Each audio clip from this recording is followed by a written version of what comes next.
Rishi Sunak, Prime Minister UK, has hired a top former Morgan Stanley executive as his new business advisor as the UK seeks to spur economic growth ahead of an expected election next autumn. Frank Pettigas, who stepped down from the bank after a 30-year run in November, joined Sunak's top team on Tuesday. For more of these headlines, we cross over to London, where we're joined by Arise business analyst Good morning, buddy. Thanks for joining us. So, were you surprised that the Swiss Parliament voted against the UBS guarantees for the UBS Credit Suisse deal? Well, good morning, Reuters, and thanks for having me on the show. Well, the Parliament is disagreeing with the Swiss President, Alain Berset, who insists that the takeover was the best of a limited number of options. But I'm not really surprised. The recent poll showed that over 50% of the Swiss do not support this deal. It diminishes consumer power when you bring two huge giants together. Of course, there'll be headcount reduction from synergies and all sorts of execution risk. Still, depositors had to be protected and trust in Swiss banks not allowed to erode further. The vote, although it's just symbolic, I think it warns UBS it may be treading on ice here. I've seen that their shares are trading in negative territory today. The Parliament cannot stop the takeover since it got the approval from a 6-member financial delegation that has been empowered to sign off on such types of urgent fiscal matters on behalf of the Parliament, as the deal was done virtually over a weekend. But what we want to do is to perhaps introduce one or two things to sour the deal. For example, they want to adjust the banking law to limit the risks to the state from systemically relevant banks. And the lower house wants the upper house to support this adjustment. Once that happens, the lower house will be able to sign off on this amended law. But definitely that puts UBS on alert. UBS had told shareholders that the deal came with many sweeteners. They may want to review their assessment. And execution risk may also now be even more elevated. But this snub by the Parliament is not all. There are growing worries about jobs, and there's an open letter to Parliament to also pass some kind of, I don't want to call that a decree, but some kind of rules stopping Credit Suisse and UBS from laying off, freezing any cuts, especially if they are going to be getting guarantees from government, linking these guarantees to certain conditions. But we'll see what happens. But it looks like this takeover, we haven't heard the last on it. Definitely, parliaments want heads to roll as they're looking for someone to blame. And I wouldn't be surprised if the investigation brings out issues, especially in terms of how these banks were managed. Focus today on the U.S. inflation data coming out later on. What are you expecting?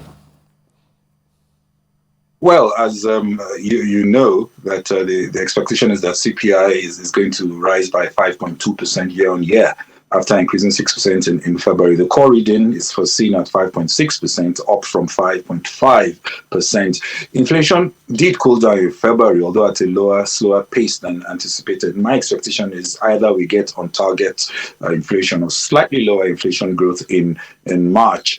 When you are getting all these divergent noises, just like you say, from Fed speakers, the data becomes more important in giving the market's clues as to what the Fed will do. New York President John Williams said yesterday Fed officials should stay the course. Fed President Austin Goolsbee, he's the Chicago Fed guy. He's calling for prudence, and he says that there's need to wait to see the headwinds from credit tightening and what that does to inflation first before deciding what needs to be done. But you just said now that Yellen, in another comment, said she didn't see any evidence of any credit tightening. So the outlook is somewhat uncertain. We did see the resilience in the labor market. Employers added 236,000 jobs in March. Unemployment rate fell to 3.5%. So if we do get inflation showing prices coming down faster than expected, then especially the core inflation, of course, that would strengthen the narrative to wait.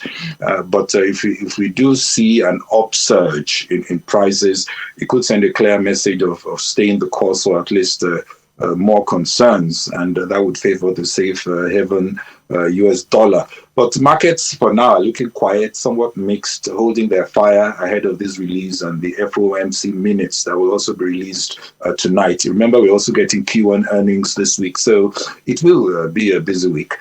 All right. Why did Ernst Young decide not to break up its audits and consulting businesses?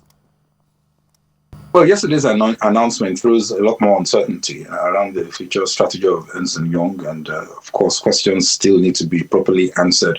So I'm sure there's going to be more on this. In a note, Ernst Young said that given the strategic importance of the U.S. member firm to Project Everest, that's the project to split the firm into two, we are stopping work on the breakup project, which would have needed the approval of every country. And that's not going to be easy, especially with a very influential member like the US and not quite in agreement. The initial idea was to free both sides of the business from conflict of interest rules that prevent consultants from selling services to audit clients, allowing the independent consulting and tax advisory businesses also to be floated on the stock market and gain better access to capital. But we also gather that under the breakup plan, consultants would get shares in the new business worth up to 9 times their annual pay, while audit partners would have cash windfalls of about 4 times their annual earnings. So it's a bit of a different picture. The US practice had a different view. They believe that if this goes ahead, it could endanger the ability of the audit practice to maintain audit quality. They could be financially weakened. And Julie Boland, who runs the US firm, said, let's hold on a bit.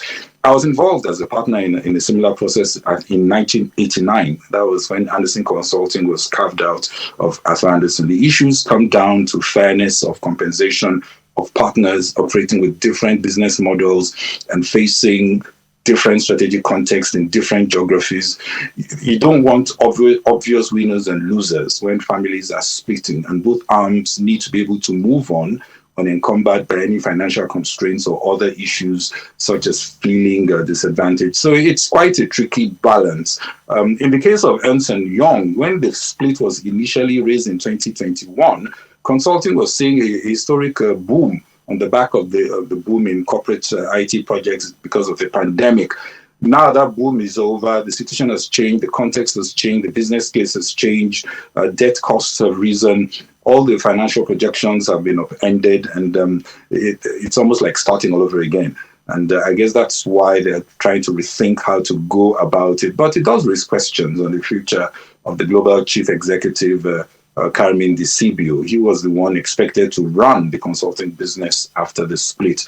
But I think we still want more clarity from Ernst Young, especially how long this pause is likely to be, or is it indeed a pause, or this is now something they're not going to do anymore. So there's still a lot of questions to be answered as far as the strategic direction is concerned, at least in the medium term going forward. All right. Arise business analyst Bode Oshosumiwade, thanks for taking us through the headlines. Appreciate your insight.